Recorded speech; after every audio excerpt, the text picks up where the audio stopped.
વીરજીભાઈ પણ ઘણા વર્ષોથી પ્રાકૃતિક કરી રહેલા છે. તે આપણે અમદાવાદના જે ખેડૂત હાટોની અંદર જે સૃષ્ટિ ખેડૂત હાટ જે થાય છે એની અંદર એ વર્ષોથી ભાગ લે છે.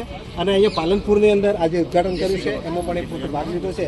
અને હવે રોજ એ એમની આઇટમો જે છે અલગ અલગ એ ઘણા બધા પ્રકારની અલગ અલગ છે પોતે બતાવશે અને એ અહીંયા ભાગ લેવાના છે. બતાવજો વીરજીભાઈ. બતાવો, વાંધો નહીં. હા ભાઈ, આ દાડમ છે 400 કિલો ગેરંટી વાળી, બરાબર. આ પરવર છે, બરાબર છે. આ સફરજન, આ કેળા 70 રૂપિયા કિલો, પાલનપુરના ભાવ. આ લસણ 400 રૂપિયા કિલો, આ મરચાં 100 રૂપિયા કિલો.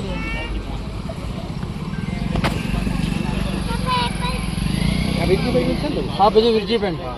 કીરા કાકડી 80 રૂપિયા કિલો, તુરિયા 80 રૂપિયા કિલો, દૂધી 60 રૂપિયા કિલો, પરવર 80 રૂપિયા કિલો, ડુંગળી 60 રૂપિયા કિલો.